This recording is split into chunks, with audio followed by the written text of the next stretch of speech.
My name is Gavin Evans, and this is my review of Smile 2.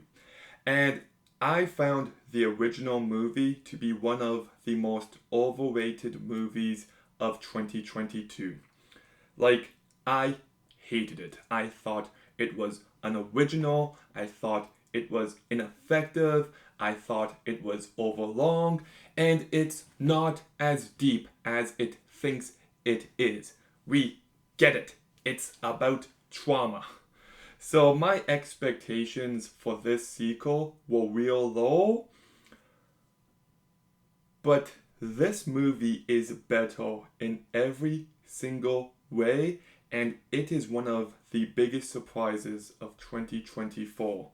So let's begin by talking about the cast, and Naomi Scott is incredible in this movie. Like, I was not expecting to be so blown away by her talent here.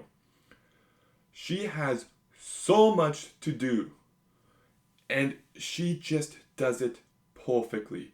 She brings so much weight and emotion to this character, and she carries this movie incredibly well. I was just so impressed with her acting here. Rosemary DeWitt plays her mother, and I thought she did a really good job. This is a character meant to be frustrating, meant to be aggravating, and she does it with such ease. Very good job.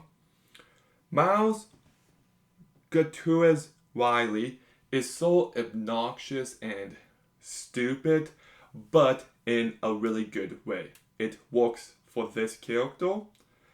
Dylan Giola, who I recognized from Dream Scenario last year, did a perfectly fine job.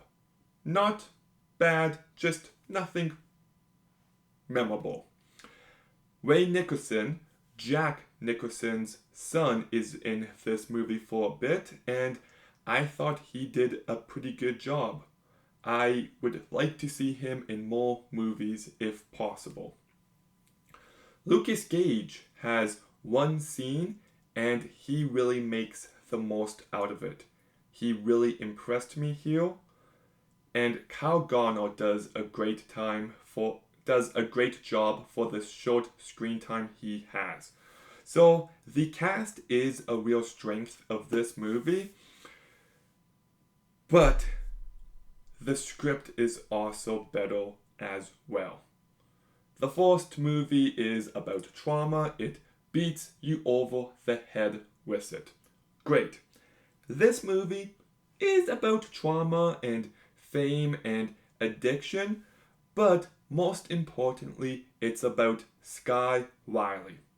It's about the main character, and it is set on giving her as much depth as possible, and the movie vastly succeeds in doing so. And I like how this movie plays with your mind. Like, lots of what we see may or may not be actually happening. So, the movie is constantly messing with your expectations. And usually I hate this trope, but it is done so incredibly well here. And I did find this movie to be psychologically effective. I did find this movie to be unnerving. And on top of that, it can be real tense and atmospheric when needed, and there's a couple really fun jump scares. I also just love how in your face and oppressive this movie can be. Like, it is loud, it is a lot, but it worked for what the main character was going through. I also thought this movie was way bloodier than I was expecting. Like, this movie is brutal and gross in moments. There's one scene that reminded me of The Substance, and the practical effects looked great. The movie looks and sounds incredible. Like, this movie is so well directed by Parker Finn, And I love the dance rehearsal scenes. Those moments are well captured as well. My only real big issue, and it's a big one, is the runtime. It's like 2 hours and 5 minutes, and you could have trimmed it by 20 minutes. There was a few moments that really dragged, and if this movie was an hour and 40 minutes, I feel like I would love it. It's still not super original, but it's so much more effective here. The acting, the script, the directing is just better in every single way. This movie is a compelling character study. It's psychologically effective. It can be brutal and mean. It still isn't great, but it's a huge improvement. So I'm giving Smile 2 a 7 out of 10.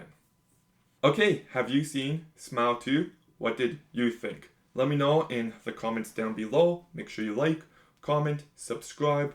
Stay tuned for more videos soon. And Gavin,